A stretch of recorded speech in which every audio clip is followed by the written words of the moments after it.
There's a phrase that I don't know where I heard it, but I think it's a pretty good one that describes the nature of a founder, whether it was creating a new concept like Lean or creating a startup, is profound beliefs loosely held, which means you're passionate about your ideas, but you're open to input and feedback to allow you to pivot or change or make the idea better. That's the nature of a startup. You have a series of hypotheses on day one, and you're focused on a direction. But as you get input, you might change or pivot or even restart. The same was true when we created the Lean Startup Method and we created in the US, the National Science Foundation Innovation Corps, or a program called Hacking for Defense, or at Stanford, the Gordian Knot Center for National Security Innovation. Each one of those were either my idea or a set of us who had an idea that no one else shared at the time, but we had profound beliefs that we had some insight that would take it forward. And what you're looking for is evidence. The evidence in the case of a startup is, can you attract people? Can you attract money? And more importantly, can you attract early customers when all you have are a set of slides or a wireframe or something else? For a Lean Startup did anybody else see what I saw? In that case, it was Eric Ries who became the first practitioner who said, well, yes, this solves a lot of problems. And then, like it was a 10-year overnight success. It took about 10 years before the rest of Silicon Valley went, well, this is a lot better than writing business plans. We can actually have a methodology to do this. So I'll go back to this concept of profound beliefs loosely held, which just means, passion and vision, but open to input as you get additional evidence. Does that make sense? Yes. How did you see the pattern, by the way? I mean, are there any Great question. solution for the pattern? Yeah, so this is even before AI became a thing. I always used to describe, one skill set of an entrepreneur, among others, is a neural net running in your background, which required ingestion of lots of data. So if you're just, focused on a single point, you'll sometimes miss some patterns that come about from looking at multiple areas. And so, that's one of the traits of great entrepreneurs. You're curious about a lot of things that might at the time see completely, disaggregated or not related. But again, if this neural net and pattern recognizer is running in the background, one day those things will come to you and say, well, wait a minute, this kind of looks like this, and maybe there's some opportunity here. For me personally, I realized pattern recognition was actually a skill I had, though I couldn't articulate what it was, but it required ingestion of a lot of data from a lot of stuff. And as I said, being curious about more than just, whether it was semiconductors or supercomputers or biotech, those things tended to sometimes come together in an interesting way. You had opportunities earlier in your career to meet with influential founders like Steve Jobs. Also, the co-founders of Tesla, J.B. Straub, Scott Andrews in early 2000s. Can you discuss why you choose not to work with Steve Jobs or Tesla's first co-founders, J.B. Straub and Scott Andrews? Well, that's a very funny story. You're turning up some of the secrets of Steve Blank's worst choices in life. So when Steve Jobs started next, I met him at Apple when I was trying to sell him some stuff. And there's a longer story. I've met some of the engineers when they were designing the Mac, and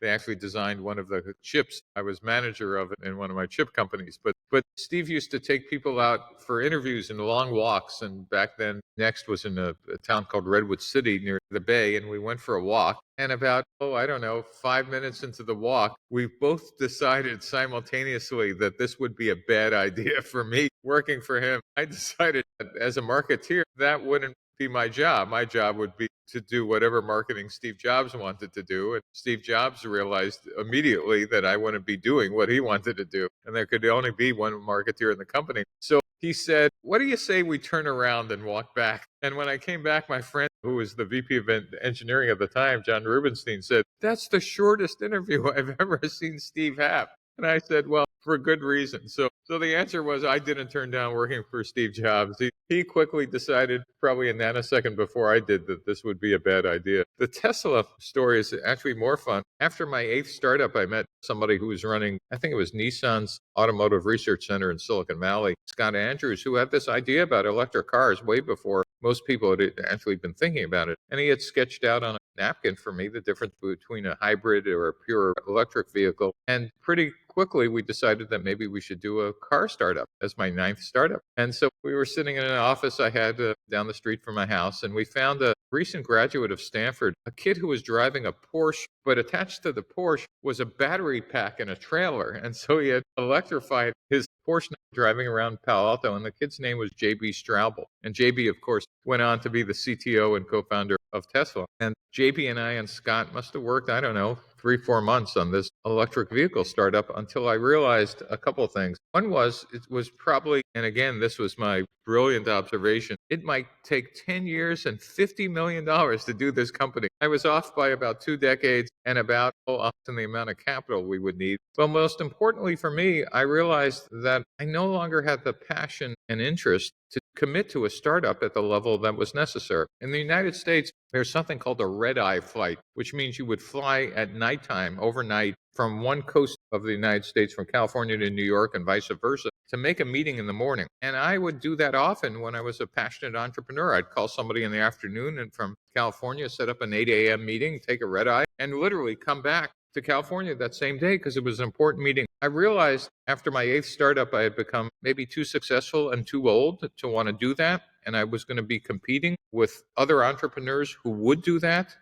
And if you couldn't do that, if you couldn't stay in the game, it was time to retire and go home. And I told that to JB and Scott, and they were disappointed, though JB went on to find a much more competent CEO and certainly a much more successful career than if he would have hung out with me. But I think the lesson there for me, which I now used as a test, is would you do the same things that you would have done, when you were like eager and passionate? And if the answer is no, you're going to be competing with the people who will. And you ought to decide whether you still want to be in the game or not. So that's a very long story of 2 questions no one has ever asked me. So far you're batting up of asking questions no one's ever done. Many influential founders are college dropouts. So if you could overhaul the entire education system, how would you redesign it, optimally equip students for professional and entrepreneurial success in the real world? Well, first of all, I'd encourage them to stay in college.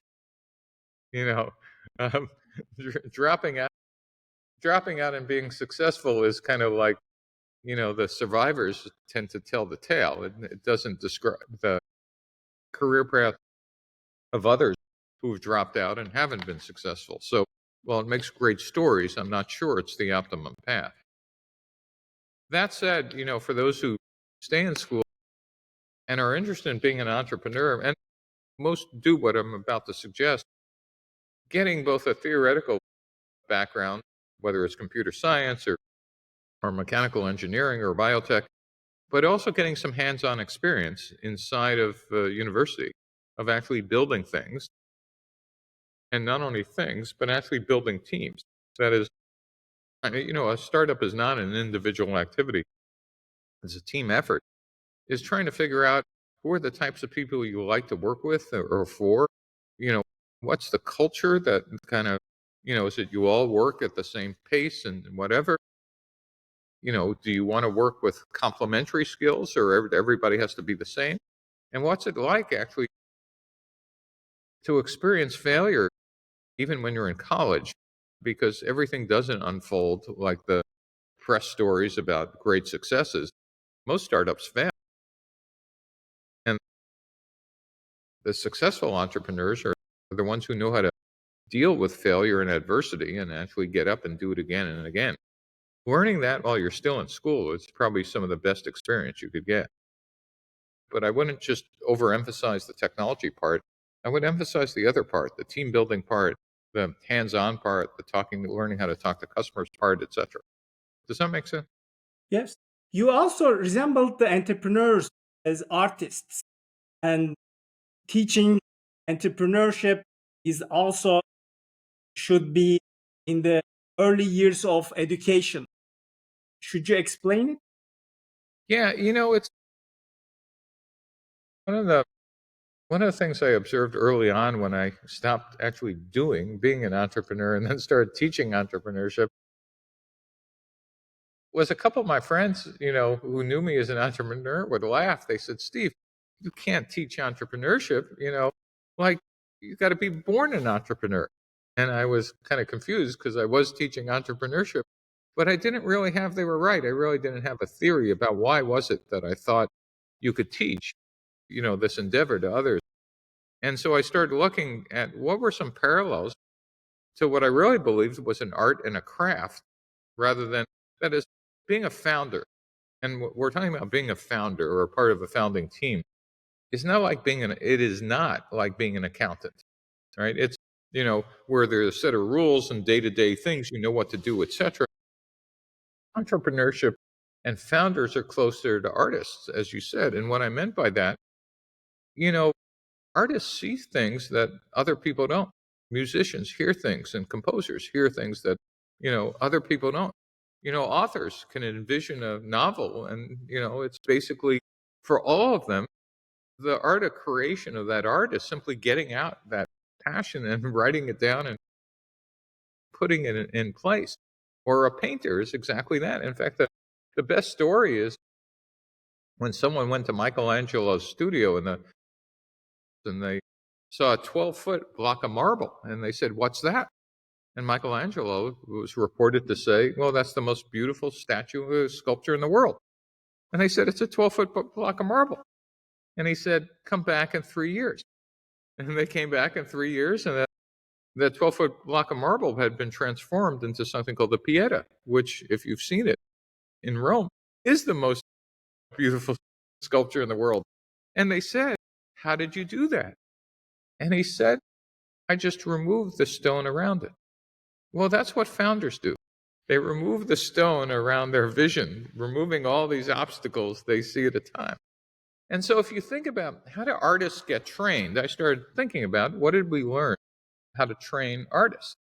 Well, starting in the Renaissance, we realized that the best way to train artists was, first of all, apprenticeship.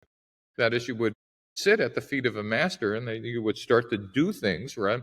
Yes, you would learn some theory, but you would actually get hands-on in practice. But in the 19th century, we also learned that in addition to apprenticeship, we could teach art to the earliest possible ages to children in kindergarten or, when they were 5 or 6, they would teach, finger painting, and then they would teach storytelling, and then they would teach, how to make sculptures out of clay and whatever, such that we didn't expect all those young students to actually become artists. Some of them would realize, "Oh my gosh, I have a passion for this. This could be a career." But the others would appreciate how hard it was to actually make something of value. That analogy, I think, applies to entrepreneurship. Number one is we should be teaching children at the earliest age that it's possible to create something of value in business.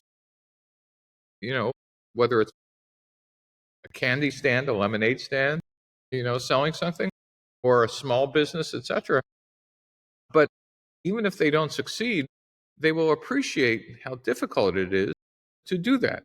And we should be creating classes that both have early stage entrepreneurial education as well as apprenticeships.